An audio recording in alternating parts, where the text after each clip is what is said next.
Welcome to Color Basics. I'm Mary Scalli, and I have adopted this presentation from an International Association of Home Staging conference in 2017 by Joanne Leonard Weary.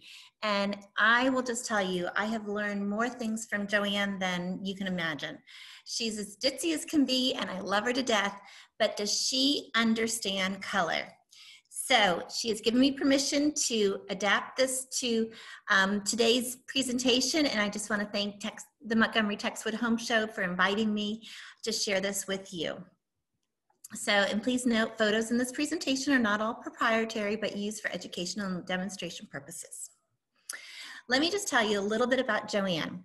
She has been in the industry for 45 years, and she is truly a leader. She is the founder of the Decorating and Staging Academy, certified guerrilla marketing coach. She's had appearances on HGTV, ABC, and regional TVs. She speaks all over the country on color. She's a frequent writer for many design magazines. And if there's something to have been done in color and staging, she's done it. And she's just an amazing woman that I cannot say enough about. She has created the Confident Color System certification, which I have taken her class, and before that, I just didn't even understand color. It petrified me, and then once I took it, I was like, oh my gosh, this is so easy. But until you understand it, you don't know it. And I will say a lot of people that have even gone to design school and have either their bachelor's or master's in it, they're like, we've never understood color until we took this course. We also want to thank Sherwin-Williams for their amazing decks. What they did not realize is in their old deck, they actually set it up according to the color wheel. Joanne figured that out. Their new deck is not quite done that way, but she's ripped the whole deck apart and put it so that it's much easier to use. So before we get started, I do want to just say Joanne has written this book. It is called The Decorator's Reference and Resource Guide. It is an amazing book. I love it. It's simple, understandable, and if you're interested in getting a copy, I will be giving away one at the end of the presentation, and you can just put your email into the chat box, and then Charlie will get those emails to me, and I will pick a winner. So why are you here today? I would say because color is the most intimidating part of the decorating process. You need to understand the practical information. You've probably spent more money on the wrong paints and they're all sitting in your garage, and it takes more than talent. And I will say this picture on the right, is a true MLS picture of a house for sale, and I can't even tell you all the things wrong in that picture, but pretty much everything. So the most important part of the design and staging process is to determine what are you trying to accomplish. Then use color and design principles to manipulate a space and reach your goals. This will keep you on track and the process systematic. So color, it's very powerful and very personal. It changes perception of size. It showcases selling features. It diminishes flaws, or the absolute reverse. It can impact sales decisions on a home by 60%. Almost 75% design mistakes are color related, our reactions are personal. And I will tell you, we were moving to Texas from Cape Cod, and we were in this one house. I loved the house, except for one thing. There was a horrible lavender color through the whole house. And I thought in my New England brain, this thing is going to cost me $50,000 to $60,000 to repaint the house. Well, in reality, Texas, it's much cheaper to repaint, but I was seeing all these zeros, and so we said no to that house.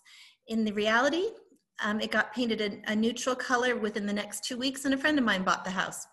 But it influenced my decision on not buying that house.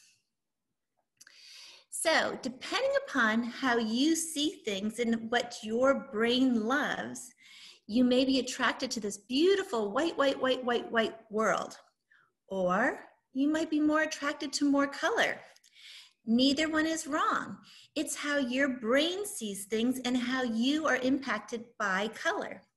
And I will also say you come to this dinner party and your brain says, oh, I just love yellow.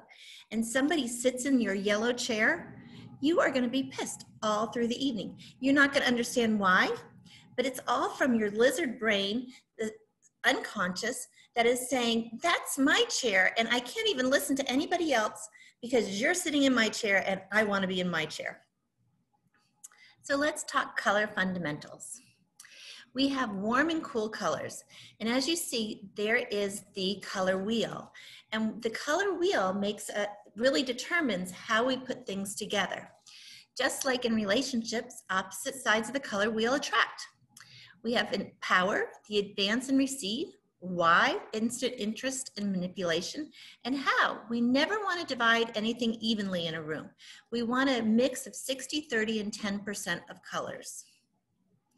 So here we have a room with a lot of color, but because they're all in compatible colors, it all works together. And there's some cooler colors and there's some warmer colors. And then they are all in the same grouping, whether it's the beginning of the color, the middle of the color, or the end of the color. So we have warm and cool power, which this draws the attention to the selling features, changes your perception of the room size. It can add illusion of size to space, can make a room feel outdated or totally on trend. And it comes down to the degrees of the warmth. As you see, the 106, that's much more warmer colors versus the 112, they're cooler colors. They can be mixed together to give you some impact in that room. Elements of color. The what is the hue, saturation, and value. The power impacts our communication, our emotions, and the size. The why, it creates space, color palette, and personality. And how, we establish what you are trying to accomplish. So there are no right or wrong color preferences. It's all in how we put them together and in the palette that we put them together.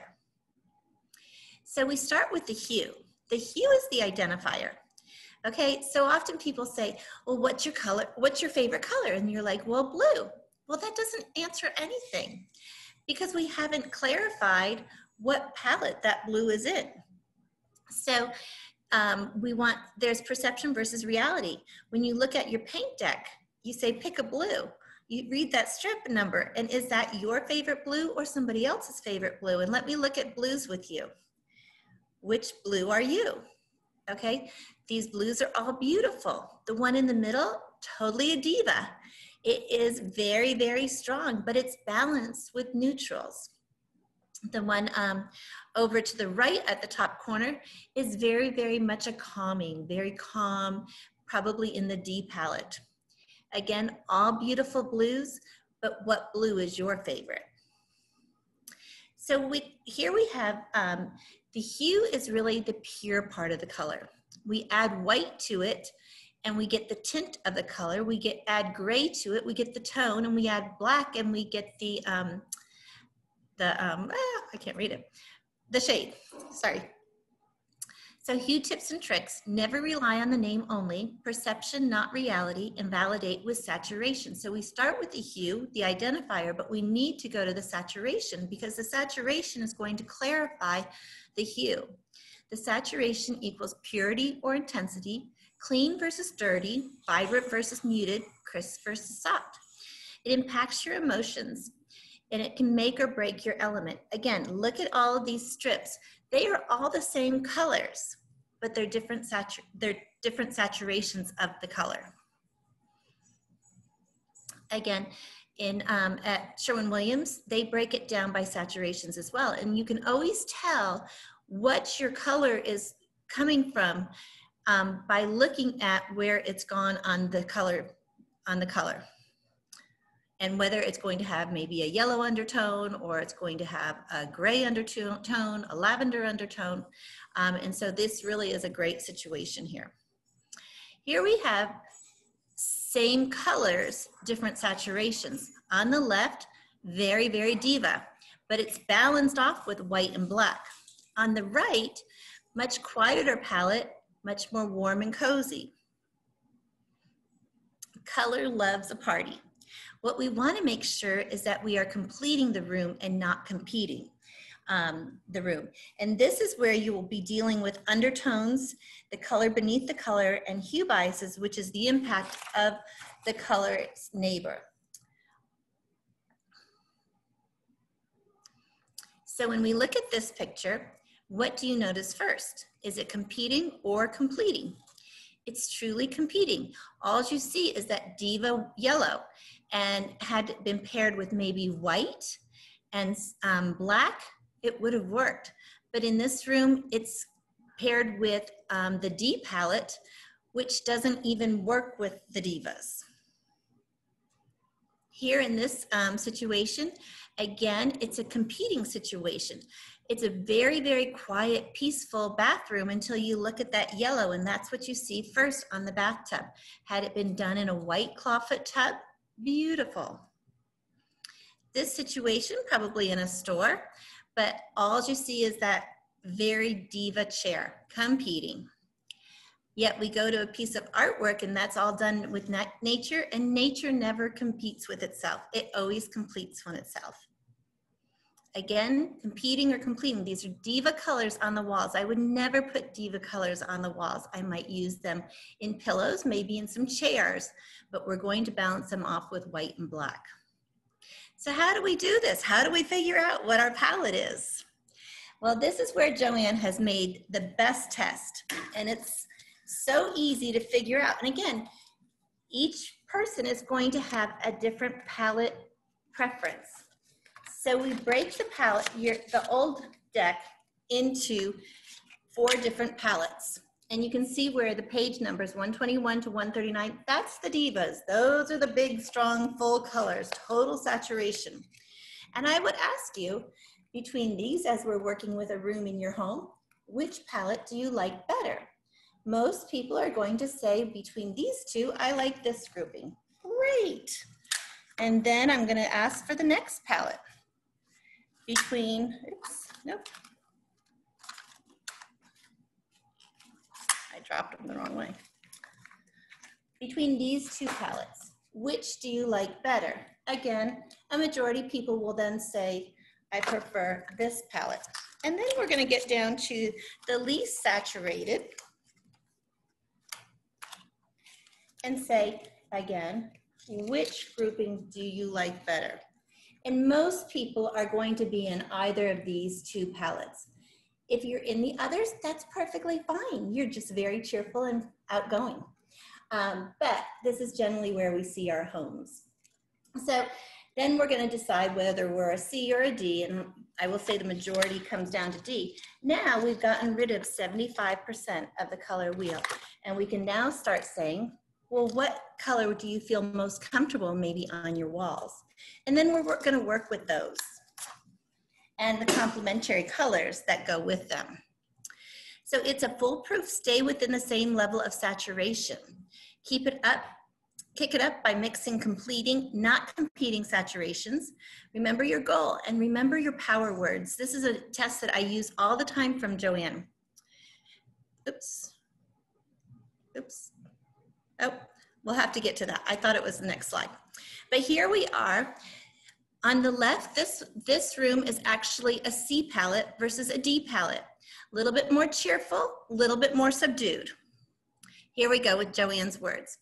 Whenever I start with a new design client, I will always ask them to please take this list of words and select 5 words that they want to describe either their perfect room or their home. And then that is our little test that we constantly come back to. And I just had this one couple, I love them so much. And their words were crisp, clean, contemporary, and I forget the other 2. But and minimalistic, and there was one more. And we started getting very glitzy. And all of a sudden we're like, wait a second, pull back the reins. We got to go back to our power words because this is not where we want to go. We want to be very elegant, very clean, but subdued. So we came back to that and we were able to get rid of a bunch of tiles that really weren't speaking to our words. So here we go. You know, maybe we're decorating your children's play area. And while these are the same colors, their saturations are very, very different. The one on the left is the diva. And this is a great place to have full color because it's very stimulating. But the one on the right, this room is much more serene and much more comforting, and I can come have a glass of wine and relax in this.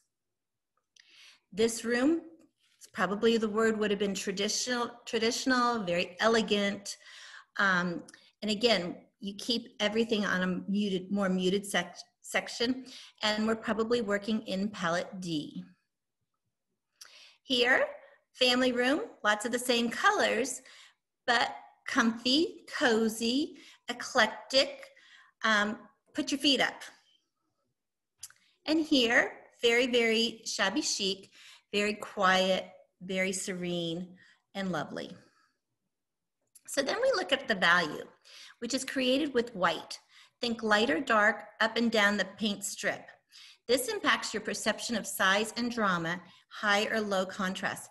And generally when we're picking colors, if you want to pick some accents, we're going to stay within 2 to 3 of the colors on the wheel. So maybe you are looking at, I'm loving, say, this color here, the trade wind for my walls. Maybe I want to do some accents in the moody blue, which is 3 down from there. We're going to be totally complementary because it's all in the same line. Value, lightness or darkness. And we always look to Mother Nature to show us the value. Again, we're staying in 3, within 3 of our colors on our color stick. Tips and tricks, contrast impacts size, and you want to use it strategically. You want to use it vertically as well as horizontally in your room. And that value adds visual weight and deep value advances us. So in this room, again, we've got a lot of color going on, but we've got white and black to keep it balanced. In this room, much more neutral. Same colors worked in both rooms, but because of we've got the darker beams on the right, it's adding a little bit more depth. We've got a little bit more lightness on the left of the wood. Here, we're using a lot of color, but using white to balance it off. And in this area, our neutrals are either the yellow on the wall or the gray on the right. So let's talk neutrals. Most of what we call neutrals are not. True neutrals are achromatic, which are devoid of color. Most neutrals we use are chromatic, created by blending colors together and neutralize. Thus, undertones and hue biases really do play in. So undertones, is it a yellow undertone? Is it a green undertone? Is it a blue undertone? You want to establish your warm and cool neutrals, compare to other shades, compare to complementary, compare to true version of the color, and determine your warm and cool undertones. Snap a photo, see what it looks like in the photo, and use oversized samples. You can get 8.5 by 11 pieces of every color from Sherwin-Williams and put them on your wall. Use some painter's tape. It's better to use bigger sheets so that you can really see what that color is going to be. We also actually go to Hobby Lobby and buy just palettes. There's like 5 for $10.99. And we will go get samples from Sherwin-Williams and paint them on canvas boards so that you can actually see in a bigger size, what is this going to look like? And make sure that we're matching the undertone colors currently with the right colors in the color wheel. Like will always love like, but you can get creative by using your color wheel, and like your colors next to each other will always go together. But then if you start using this little triangle here in the middle of the color wheel and going with what it does, it will also show you the best colors to go together. Now that you know the basics, let's explore some color staging tricks and tips. Okay, manipulate with purpose. What are you trying to accomplish? Are you selling or are you dwelling? You want to create a mood, highlight a selling feature, disguise a negative, impact perception of size, divert the eye path, create visual flow. I actually just saw a picture similar to this on a house that was listed in the MLS in a very, very traditional home, but it was like that color on the wall in the dining room with a very contemporary table. It didn't work. Okay, here, this would be for dwelling. I don't understand it. And you can see that the coral is literally putting a pink hue on those white walls. If we were coming in to do a consultation for selling, we would be saying paint white. We learn with our eyes. Here we're in a very, very balanced room. The slate blue is a very strong color, but it's equaled out by complementary colors throughout the room. This is a room where, yes, we've got that big, strong coral again, but maybe it's an education center, and they've used a triangle to keep it, make it work through the pillows, the artwork, the feature wall, and then balanced it off with white. In this room, a very, very calm, deep palette that, yes, has the beautiful green, but it's a very subdued, unsaturated green. And here we're using the coral as our accent, and we're using it again in a triangle. We have the throw on the bed, the artwork on the walls, and the coral is balanced throughout the room. Here, we've got a lot of color on the middle part of the room, with the furniture balanced out with white and black. And here we have full color on the walls, balanced with the pillows in color on the sofa and chairs, but very neutralized throughout the rest of the room. One of the other things that you really need to look at is your lighting, your light bulbs. We like to stay with white light 4000 Kelvins, which you do need to get from like online with Amazon. These rooms are actually painted the same color, but because the room on the left has warm whites, it's making everything go yellow. And a lot of times when we just go into a home for a consultation, we may say, just change your light bulbs and you don't have to change your paint. It can save you tons of money. So Joanne's color tips and tricks. One paint company is not enough. Always carry at least 2 different decks. Remember, it's not about you. If we're selling, it's about the buyer. But if it's you and we're decorating your house, it's all about you. Saturation is the emotionalizer. Value is the size maker. Remember what your goal is. I will also share that Joanne has top 20 colors that you can order from her. Again, you just Google Joanne Leonard Weary Color Authority, or you can also order her Decorator's Reference and Resource Guide. It's $25 for regular people. Great, great book. Very, very simple, but really you'll learn a ton from it. Okay, well, I just want to thank you all for joining us today, and also joining the Texwood Montgomery virtual first ever home show. This is so weird doing everything virtually, but 2020 is just that year that we do everything differently. So thank you for joining us. And if you have any questions, you can always reach out to me at Mary Scalli at 877-458-8254. I own Simple Elegance Professional Home Staging and Interior Design, and you can go to our website at any time, simpleelegancetx.com. And if there's anything that we can do to serve you, just let us know. We are here to serve.